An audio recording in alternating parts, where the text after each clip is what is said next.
welcome to the Fright Lab. I'm Lucas Yoakum, and with me tonight is the party host with terror on his mind, Mr. Joseph Wren.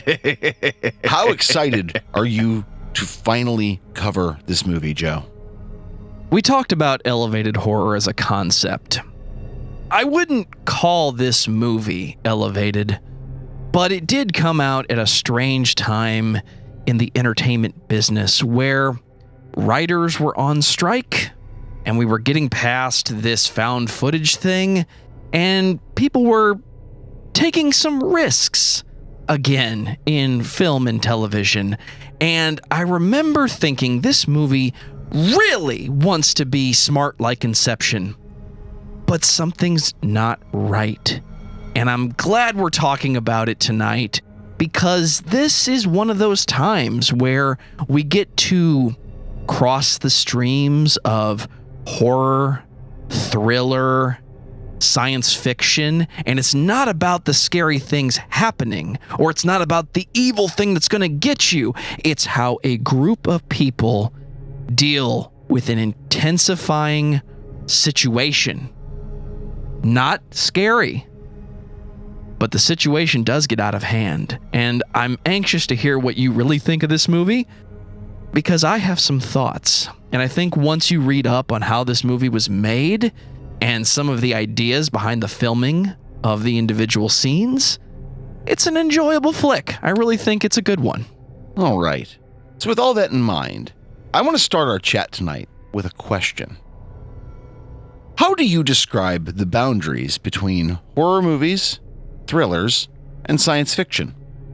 We all accept that the boundaries between genres are more or less wholly arbitrary, and also they're so flexible that they can sometimes just break completely. For instance, one would not typically say that the first released Star Wars films, the original trilogy, were horror movies, right? They're sci-fi and they're fantasy, but they're definitely not horror, right?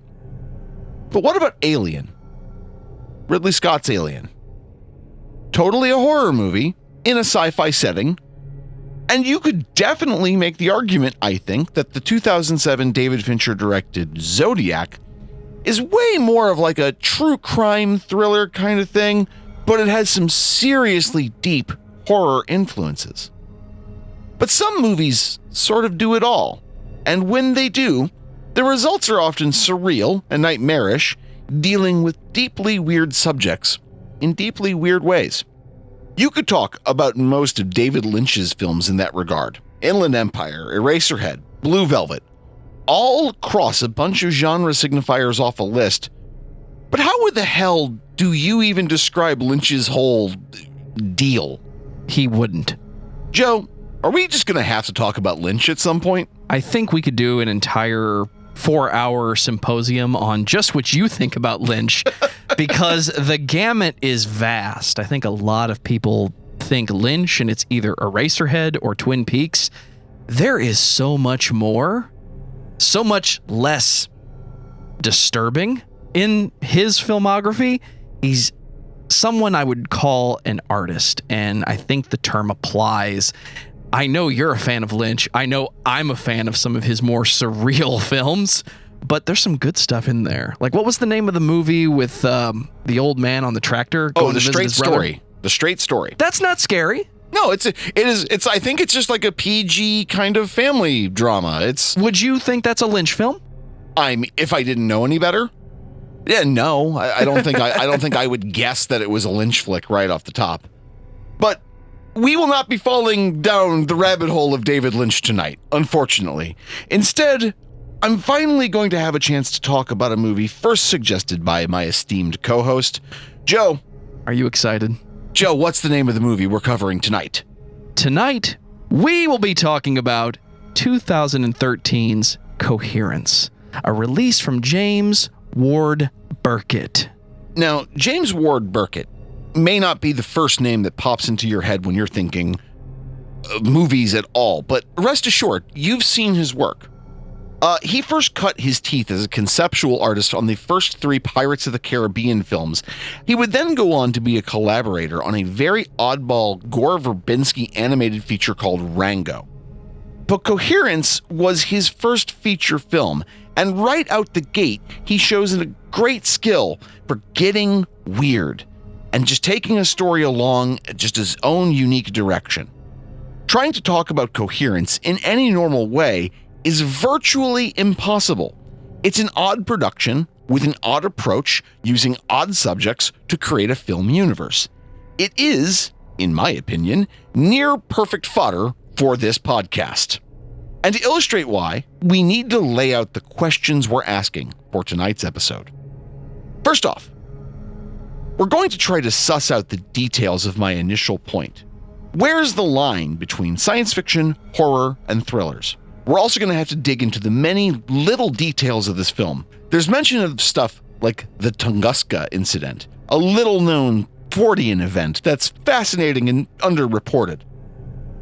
These sorts of incidents might shed some light on the creation of the film's unusual attitude and atmosphere. And I want to also get into how this movie's production contributes to the genuinely unsettling nature of this little gem. But as always, in order for us to talk about this film, for us to even have a conversation at all, we got to talk about some plot.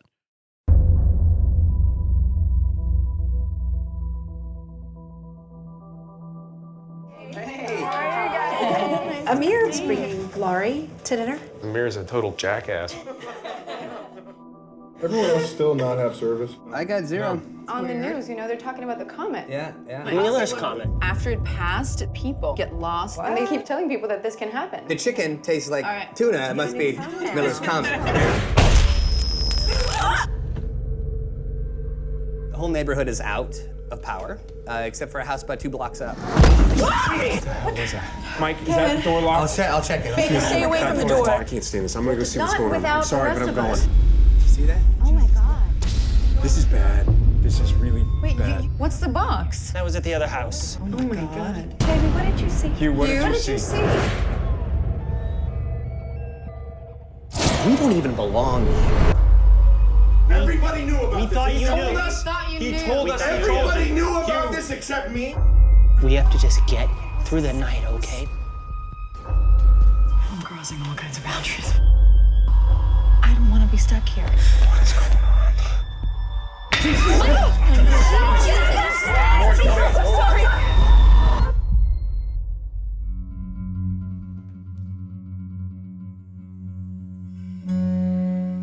Meet Emily. Emily is having what you might describe as a bunch of first world problems tonight. Her boyfriend is going on an extended business trip to Vietnam, and he wants her to join him.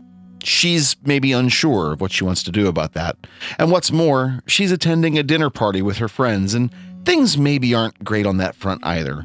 There's a new pairing of friends in this group, and no one really approves of it. There's another friend who's maybe gotten a little too quote-unquote crunchy hippie these days, and another is still battling a drinking problem. But what's more, there's a comet passing overhead. Now, there's a good possibility that you've been to dinner parties like this before.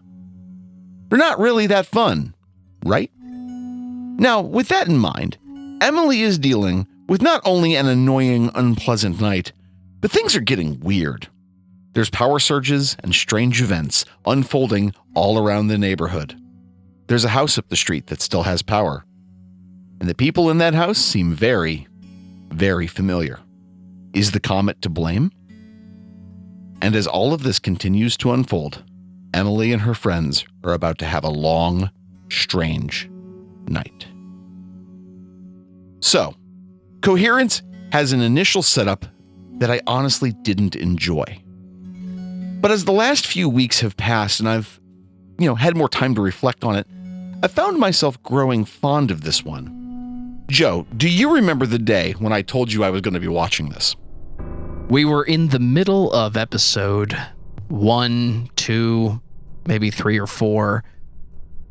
And this movie came up as not smart on purpose, but something in the genre of horror that wasn't just a killer with a big knife. This was one of those movies that uses the situation and the scenario to give you the horrifying idea. And it was during those recording sessions in the very beginning of this show where you said you were going to watch this movie. Yeah.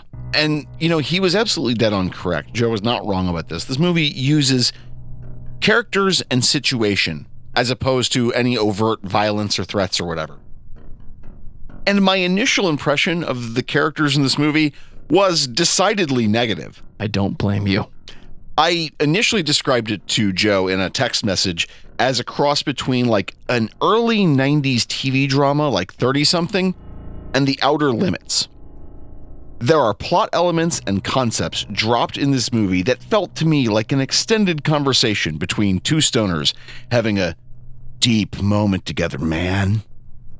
But those elements and concepts are, admittedly, pretty unusual, like deep cuts. Even with all that in mind, though, I still find the characters mostly unlikable, even though this film has grown on me.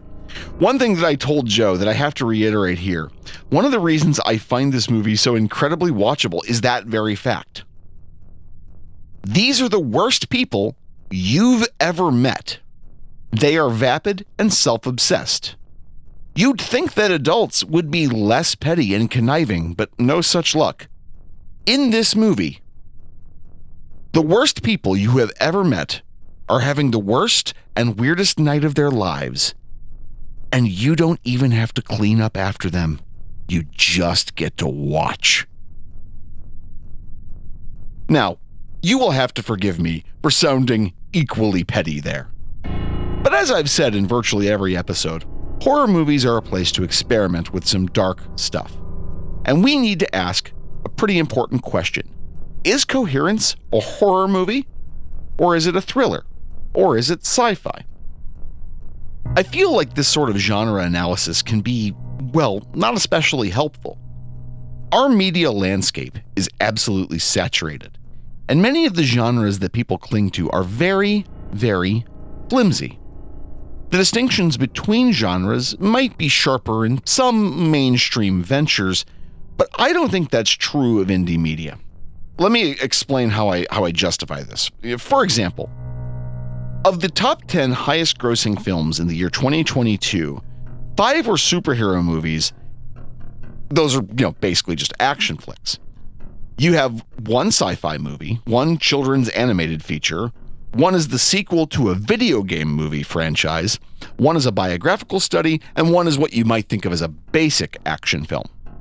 For reference, and in order of box office gross, that's these movies: Top Gun Maverick, Doctor Strange in the Multiverse of Madness, Black Panther: Wakanda Forever, Jurassic Park: Dominion, Minions: The Rise of Gru, The Batman, Thor: Love and Thunder, Sonic the Hedgehog 2, Black Adam, and Elvis. It's worth noting that 7 out of 10 of these movies are sequels, and one is yet another reboot of a superhero series. Did you sit down and watch The Batman? I did not, mostly just because I haven't had the time, and I'm kind of just over superhero movies. When you have 3 hours of your life, I encourage you to sit down with that one because it is more of a detective story than it is a superhero movie. You are not the first person to tell me that. A number of people whose opinions I really respect have told me that. And as I've said several times, if you like these movies, good. Enjoy what you enjoy and don't listen to a jerk like me. What I am getting at, though, is that Hollywood is stuck in a formula designed to extract maximum profit or minimum effort and creativity. And something of that sort requires a lack of ambiguity. Minions: The Rise of Gru cannot have a sudden turn into German expressionist stylings like midway through, right? You need a clear A to B progression in order to draw in the largest possible audience. And movies like Coherence are anything but clear or direct. This movie trips with ambiguity and was never likely to be a blockbuster. And you might be thinking, Lucas, you are once again being easily distracted by your ideological hatred towards the mainstream. What does this little rant of yours have to do with the distinction between horror and thrillers? My argument is that thrillers tend to appeal to a broader audience by being less overtly horrifying. Joe, is it just my imagination, or do you remember a point in the late 90s through maybe like the mid 2000s where the term psychological horror was more prevalently used?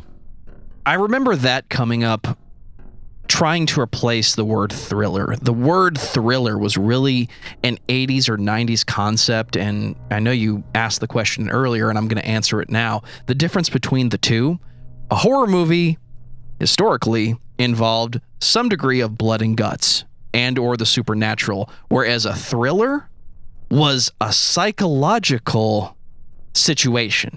It was the idea of something being smart but not necessarily gory. And that used to be the line. When they started to really draw the line, we had to find a way around it. And that's where that word psychological horror comes from, because it can be gory, but it's still supposed to be smart at its core. Well, I'm glad you brought up the point of gore, right? Because I think movies like the Hopkins Hannibal Lecter trilogy are more often explicitly described as psychological horror instead of thrillers. And maybe I'm just misremembering that. I could be entirely wrong here.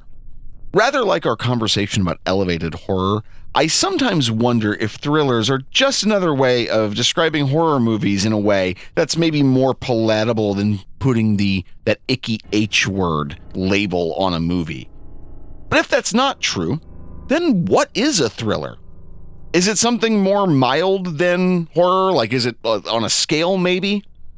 Something maybe less severe and less overtly distressing? Is it designed to evoke a different feeling in its audience? Well, okay, maybe that's possible. But what then is thrilling? Because I find being on, say, roller coasters to be thrilling. Some people say bungee jumping is thrilling. Some people say committing crime is thrilling. Those are three very different things, right? So the short answer is, I'm not sure that there's ultimately a difference media-wise between horror and thrillers. All genre distinctions, as I've said before, are arbitrary, sure, but they are helpful when trying to, provide some clear guidance. I feel like I might have accidentally done a cheap clickbaity kind of thing here. And I really do want to have that conversation at some point about the distinction between horror and thriller and psychological thrillers and all of that. And maybe there are people in our genre who are better equipped to do that, to help us suss out the horror thriller split. So if you do think you're a part of that, or you've got some other show that you want us to check out that would help us with that, email us at thefrightlabpodcast@gmail.com or hit us up on Twitter at fright_lab_pod so we can continue that conversation. That brings me to another thing I wanted to get into at the top of this episode. Coherence is a movie with a really unique feeling. I don't mean that in terms of its atmosphere or its aesthetic, though I do like how those, are played in the movie. More specifically, there's a feeling of theatricality that is absent from a good many films these days. Joe was the first person to directly say it aloud to me, but I was struck by it very sharply. To wit, the type of acting and theatricality struck me as very improvisational. And that's because most of this movie was improv'd. Effectively, the cast were all given a paragraph at the beginning of each shooting day, outlining things they needed to accomplish on screen, but how they hit those marks was more or less open to the cast. This movie was also filmed in an actual neighborhood, and it's confined in one single house. It's not a set. It is, I believe, one of the cast members' homes. It's claustrophobic in a way that, normal environments kind of aren't. It's a neat trick, I thought. And I think that in the hands of less capable actors, this movie would be basically dead on arrival, a mostly uninteresting, overwrought, and silly mess of a movie. Instead, it's a tight little flick, basically a perfect 90-minute roller coaster. Recently, I watched I Saw the Devil, the somewhat notorious Korean revenge drama. It wasn't a bad movie per se. There was just a ton about it that I didn't like, but I think there were some really neat moments in it. One of the reasons I really didn't enjoy the movie, it dragged on so long and inevitably jumped the shark in that runtime a couple of places. It took an at least mildly believable movie into this totally unbelievable extreme space. I admit that comparing I Saw the Devil to a movie like Coherence is totally unfair. They're wildly different films, from plot to budget to scope, and so on. But one of the reasons I think Coherence actually works is because of its length. At an hour and a half, it's never allowed time to sit too long or, lose any momentum from scene to scene. And even at its most weird, Coherence is a self-contained film. I don't think I'm willing to call it perfect, but it's very smartly done in that regard. But there is an elephant in the room with this movie, or maybe more specifically, there's a cat. One thing that Coherence is stuffed with is these aforementioned stoner conversations. I confess, I'm being a touch hyperbolic about these points. Let me explain. This movie contains a lot of chatter about parallel universes, Schrodinger's cat, references to the drug ketamine, and the Tunguska incident. I am going to try to go through those briefly and just to try to explain this stuff. But a word of warning, there is a high probability that I'm going to get a lot of this at least partially wrong. I'm what you might describe as an enthusiast of cultural arcana. In plain English, I like it weird. The more unusual or off-putting, the more I tend to appreciate a thing. So I sort of knew about this stuff before I started watching this movie. To start, the Tunguska incident. In June of 1908, there was a massive explosion over the Tunguska River region of Russia, located in the Siberian taiga. Scientists now estimate that the explosion was roughly around 12 megatons, the equivalent of 12 million metric tons of TNT, I think. As it turns out, I am not a physicist. I don't actually understand the difference between tons and megatons when you're talking about explosive power, but that's what I've read. I'm a podcaster, not a physicist. So anyway, keep that in mind. We need to know that the Tunguska explosion is one of the biggest impact explosions ever recorded.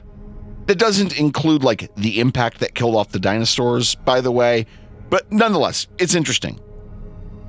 The Tunguska incident has been referenced in Thomas Pynchon's Against the Day, an episode of Doctor Who, and I think it was mentioned in Ghostbusters. I watched that again recently. I'm pretty sure they brought that up. Okay, next part, parallel universes and Schrodinger's cat. These are mostly concepts from quantum physics. Mostly, they're viewed as thought experiments. Schrodinger's cat basically says that a thing can happen and not happen simultaneously, and that our interaction in events determines these outcomes. The experiment takes its name from physicist Erwin Schrödinger, who created a thought experiment involving a cat and radioactive material and a poison killing the cat, and God, my head hurts. Then the parallel universes thing. Okay, so that's sometimes called the many worlds hypothesis. Don't hurt yourself. I'm trying not to, man. It was put forward by a guy named Hugh Everett as a different answer to what's called quantum decoherent events, such as Schrodinger's cat. Everett basically said that each quantum event, quote unquote, causes splits in the universe where a new parallel universe exists with different outcomes. I think. It's all heady stuff, way above my intellectual caliber. At the risk of, too many spoilers, it sort of explains the events of Coherence, or at least it adds grist to the mill for the plot. And finally, ketamine. Ketamine is a drug, sometimes called Special K. It's one of those weird drugs that actually has medical purposes, but it's also used and abused outside of those contexts. It's used as a sedative in both humans and in veterinary medicine. It also apparently has some recently discovered value as an antidepressant. Outside of these legitimate uses, though, it's been used by people as a hallucinogen, sometimes as a party drug, which seems a little weird. Used improperly, it's pretty dangerous stuff. So maybe don't start doing homebrew ketamine experiments based on what we're saying here. Just throwing that out there. At any rate, it's argued as a plot point that maybe ketamine causes part of this plot. Okay, so you can see what I mean. Trying to reference or include those things in your script can be kind of a minefield, right?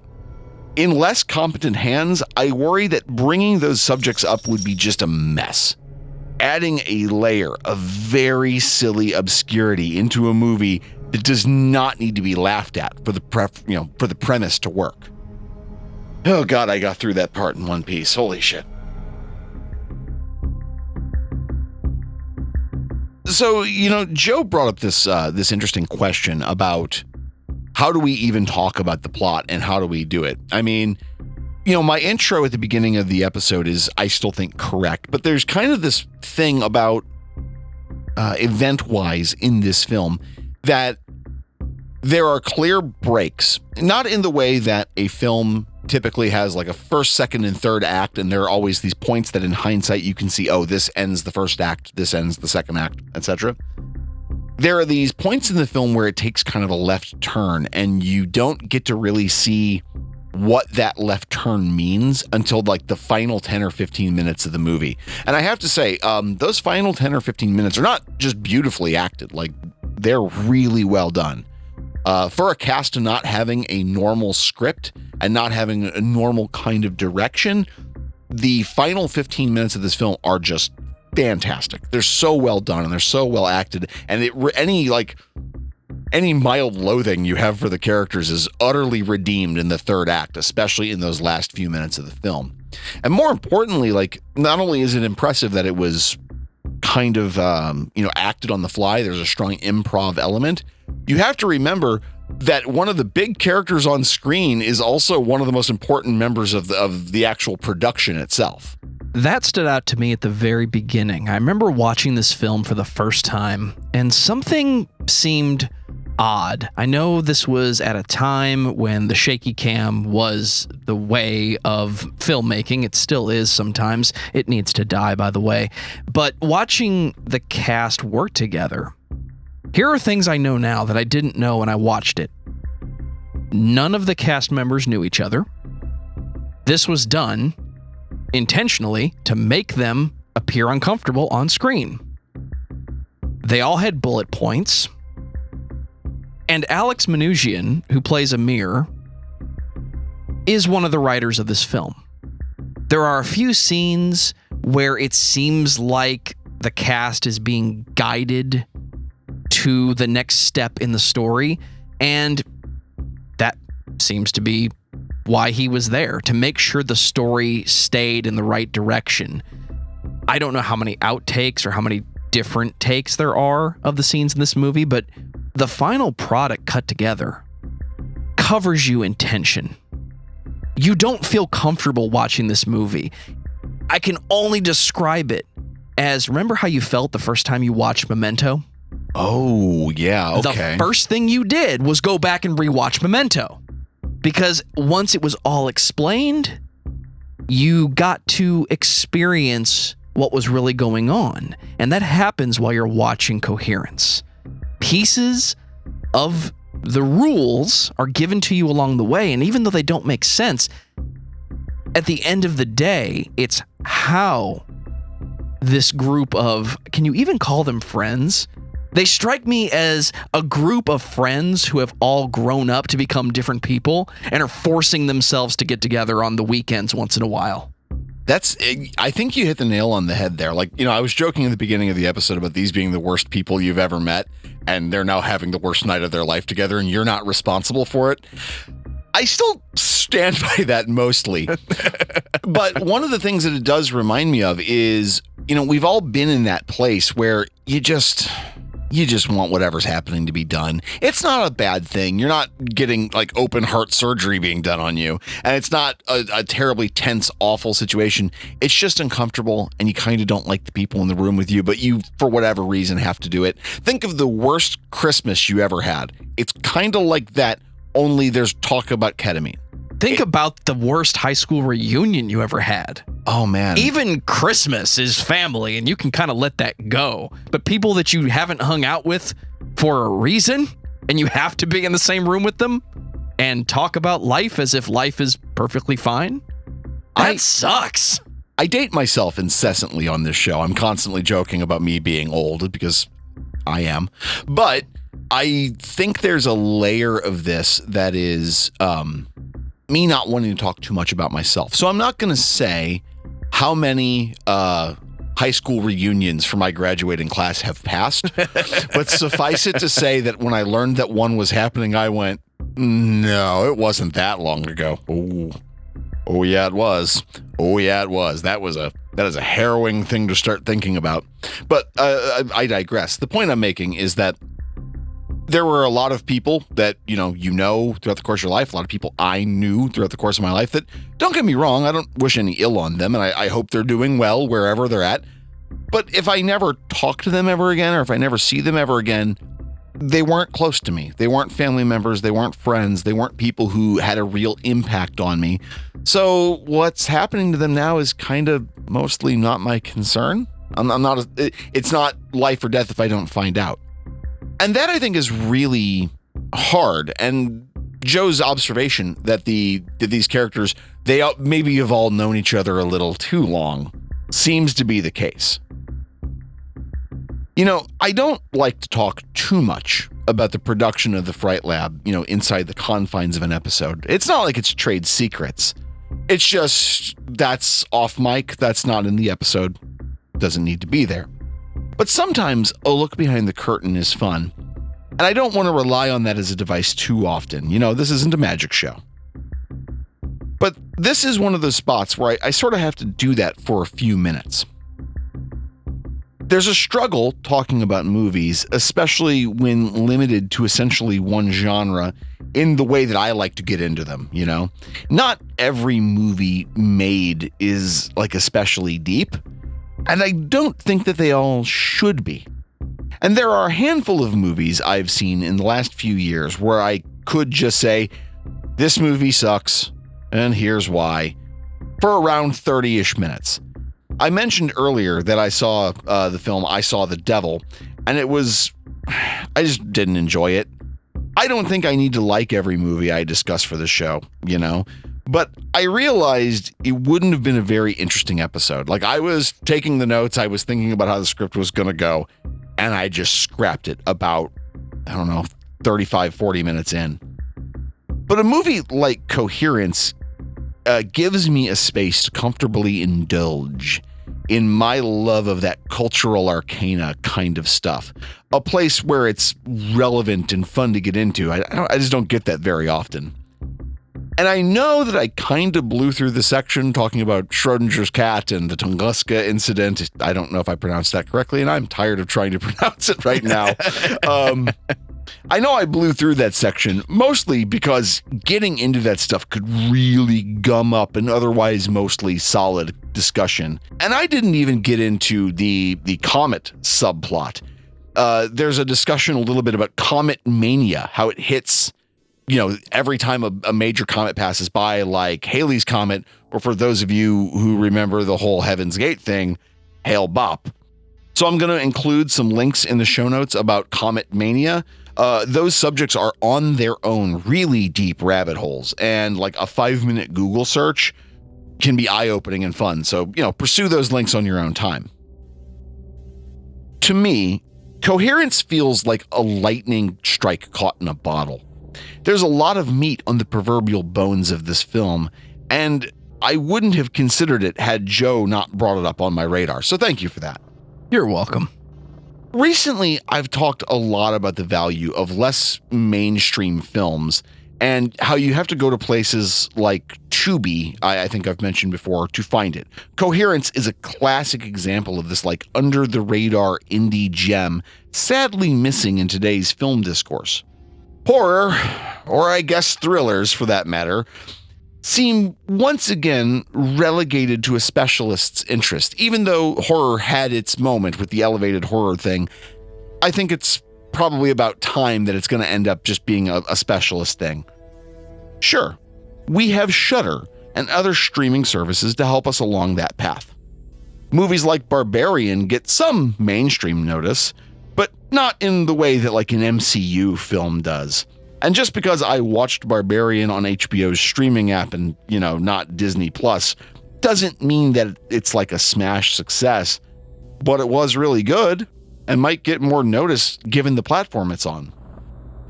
I'm not so egomaniacal to think that I'm like somehow preserving films such as Coherence or somehow like throwing it into mainstream conversation.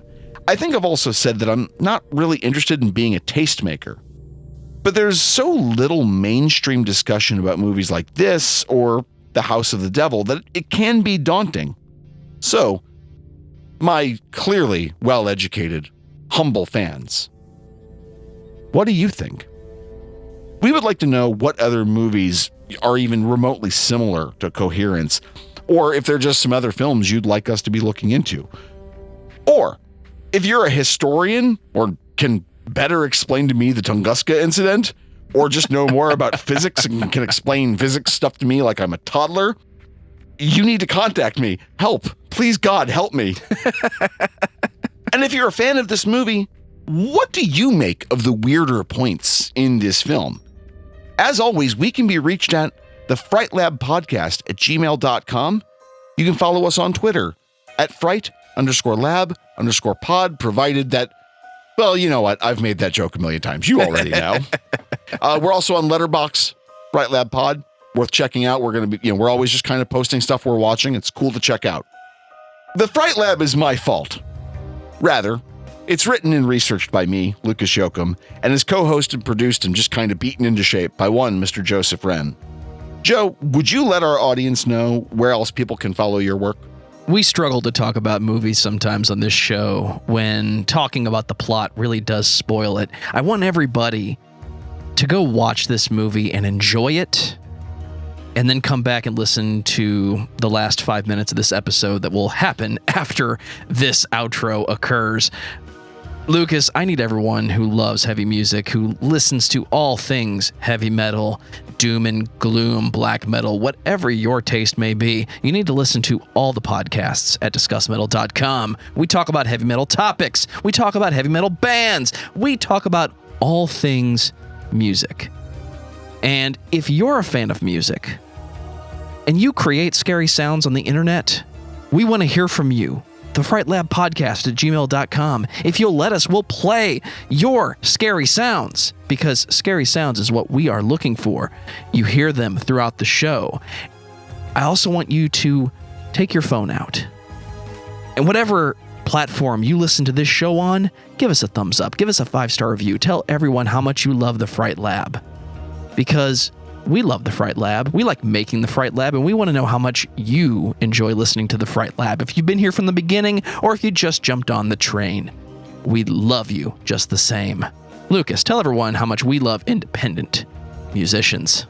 Oh my God. Indie art can be a thankless job sometime, but it's what you call a labor of love. It's something you do because, God damn it, it's so much fun and you enjoy it. And I would be watching horror movies and weird movies whether or not I was doing this podcast. But doing this podcast, Joe and I, we have a blast every single time, and we're so happy that everyone is listening and downloading. So if you're making independent horror-related, horror-adjacent, horror-themed music or art, we want to know, give us a shout. We'll happily feature you on the show. And with that in mind, friends, audience, we'll talk to you soon.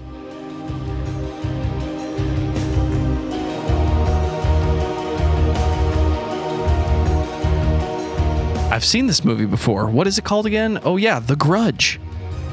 It's kind of like The Grudge, but dumb. Oh, Okay. Ladies and gentlemen. Welcome to Lucas Says Another Jackass Thing. Did I say that right? No, it's James Ward Burkett. And Mr. Burkett, if you're hearing this, I apologize. Allow me to fucking fix that. Spoilers. If you haven't seen this film, you really should before you listen to the rest of this. What do you think about my original point? This is a movie about how people deal with a situation and how terrifying that can become because of mob mentality and mob rules. Well, on top of that, like one of the things I really liked about this movie that I think they say it in the trailer. Do you know your friends? How well do you know yourself? Well, I don't think most people terribly know themselves or their friends very well. You know, I mean, I think there's that layer of this film that is so smart because it does. Again, it takes people who are already having the worst night of their life. They already don't want to be at this party. And then you're going to throw the weirdest fucking thing a human has ever dealt with on top of them and say, fuck you, deal with it. There are many points throughout the film where they're either going outside to look at the comet or they're trying to get everyone not to go outside. And this movie has to be seen. You have to just take this in to fully grasp what I'm trying to tell you without fully spoiling it. But this film takes the multiverse seriously. And there is a scene in the middle of the film when they haven't quite figured it out yet and they're outside walking around looking for a mirror, and your main character has a conversation with someone that they both realize they're in the wrong place. It's the real multiverse of madness. It really is. That's the best way I could say it. You hit the nail. That is 100% what this movie is doing. It is messing with your sanity. It is messing with your expectations. It is taking this multiverse concept and making it scary. Do I get to talk about the ending? I think we should save that because I think it's so delicious and so much fun. I don't want anyone to know what they're walking into. Thanks for listening. We'll see you guys next time.